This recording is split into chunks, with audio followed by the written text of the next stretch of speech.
श्रृंगी ऋषि गुरु वशिष्ठ बुलाया और पुत्र काम सुवयज्ञ कराया।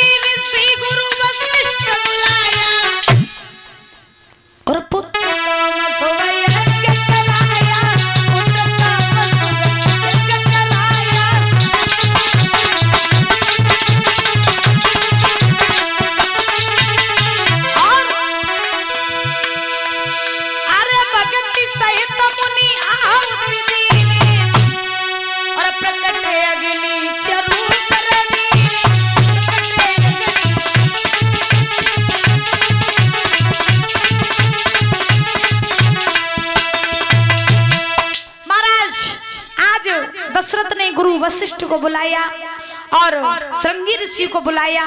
बुला करके परीक्षित महाराज पुत्र कामेष्टि यज्ञ रचवाया। जब पुत्र कामेष्टि यज्ञ हुआ तो होने के बाद में जब यज्ञ पूरा हुआ तो उसी यज्ञ में से महाराज अग्निदेव प्रकट हुए। और जब परीक्षित महाराज अग्निदेव प्रकट हुए हाथ में चरु का कटोरा लेकर के। चरु किसे कहते हैं?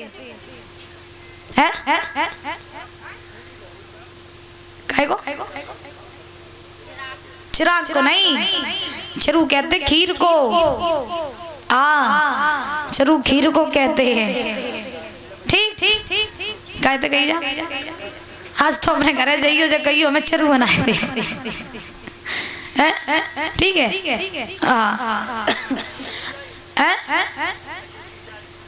क्या हो जाएगा?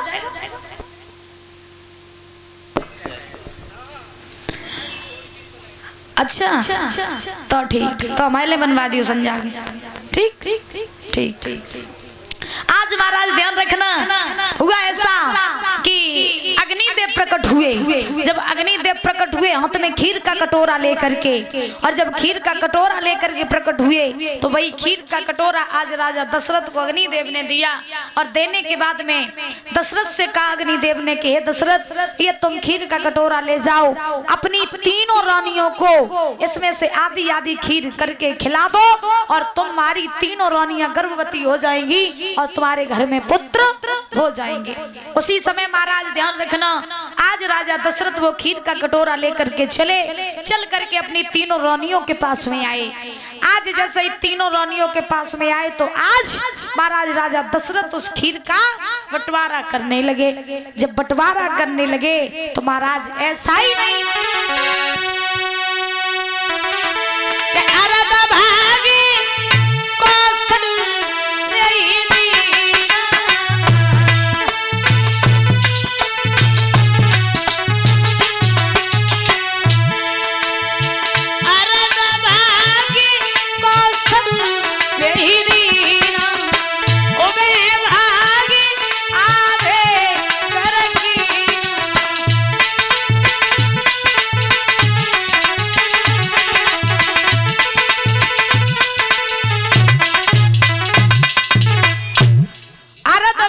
कौशल्य दीना उभे भाग आधो कर दीना।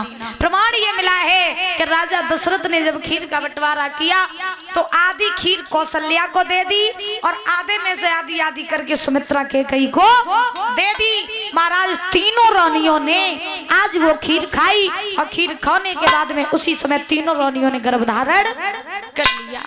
जब तीनों रानियों ने गर्भधारण किया तो करने के बाद में धीरे धीरे महाराज समय व्यतीत हुआ। जब समय व्यतीत हुआ तो आज उन्हीं कौशल्या के गर्भ से भगवान श्री हरि नारायण का अवतार होने वाला था। जब धीरे धीरे तीनों रानियों के गर्भ के 9 मास पूरे हुए परीक्षित महाराज, तो जब 9 मास पूरे हुए तो आज भगवान श्री हरि नारायण चले। और जब भगवान श्री हरि नारायण चले तो चलने के बाद में आज जब भगवान चले तो कौन सा समय था महाराज पता बताएं आपको, जब भगवान श्री राम का अवतार हुआ तो वो शुभ समय कौन सा था? बाबा गोस्वामी तुलसीदास जी लिखते हैं, सुनो। ऐसे धुंधकारी कथा नहीं सुनते आजकल, मन लगो तो लगो, न लगो तो जय हरी हर की। चलो भैया वैसे इनको साथ सवानी दिए चले हैं बोलो, सही है। हाँ, मन लगी है कथा तो सुनी, नहीं मन लगी है तो जय हरी हर की। आजकल लोगन तो जको भैया गांव में कथा बैठी, चलो कथा सुनिए चले। तो आजकल के का पहले घर की कथा देख ले तब पंडाल की सुनिए चले, पहले घर की कथा देख ले। बताओ आजकल के लोगों को भगवान के लिए टाइम नहीं है, और जबकि भगवान ने तुम्हें बनाया और भगवान ने सारी दुनिया बनाई। अरे जिस काम में तुम पड़े हो वो काम भी भगवान ने बनाया। भगवान चाह रहे हैं तब तक तुम बेसियन को सोनी दे रहे हो, और जिस दिन भगवान चाहना छोड़ देंगे बाद में सोनी का महाराज उठ के चलो नहीं पाए। इसीलिए भगवान के लिए टाइम निकाला करो। जिसने हमें बनाया, जिसने सारी सृष्टि बनाई, आपके पास उसके लिए टाइम नहीं है? भगवान के लिए समय निकाला करो। ऐसा नहीं है 5 मिनट के लिए आए, कथा सुनी फिर चलो गए, काम गत्ते करे आए फिर लौटे आए। ऐसे कथा नहीं सुनी जाती है, कथा भाव से सुननी चाहिए, तन मन धन से कथा सुननी चाहिए। और जो कोई भी भाव से कथा सुनता है उसकी मुक्ति, उसका उद्धार निश्चित है। धुंधकारी के लिए भगवान के विमान आए, धुंधकारी को विमानों में बैठाला और बैठाल करके महाराज परम धाम को चले गए। ऐसे धुंधकारी की मुक्ति हुई। क्यों हुई? क्योंकि धुंधकारी ने कथा को भाव से सुना था। इतना बड़ा पापी था धुंधकारी, फिर भी उसकी मुक्ति हो गई। ध्यान रखना, मनुष्य अपने जीवन में कितने भी पाप कर ले, अगर अंत में वो भगवान की शरण में आ जाए, एक बार भाव से कथा को सुन ले तो उसकी मुक्ति हो जाती है। अब हम तो खूब कहते हैं कि कथा सुनो, पाप कितने करो, बाद में कथा सुन ले तो मुक्ति हो जाइए। अब ऐसा न करो कि सवेरे गत्ते निकल जाओ और पूरे दिन पाप करो और सवेरे फिर राम राम राम राम राम राम संध्या के जपन लगो, है? तो ऐसे मुक्ति नहीं होती है, ऐसे मुक्ति नहीं होती है महाराज। ध्यान रखना कि दिन भर तुम पाप करो और शाम को तुम भजन करो, क्योंकि गलती से जानबूझ करके किया गया पाप होता है, उसे भगवान भी क्षमा नहीं करते हैं। और अगर गलती से कोई पाप हो जाए तो उसके लिए हमारे ठाकुर हमें क्षमा कर देते हैं। बोलिए गोविंद भगवान की।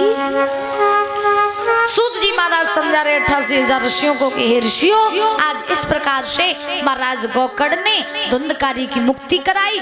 धुंधकारी परम धाम को चला गया, उसकी मुक्ति हो गई। गौकर्ण महाराज भगवान के धाम को चले गए, भजन करने लगे। बोलिए श्रीमद् भागवत महापुराण की। आइए ताली बजा करके बड़े भाव से बोलेंगे तब, और समय भी हो गया है तो आरती करेंगे। इससे आगे की कथा आप शाम को श्रवण करेंगे।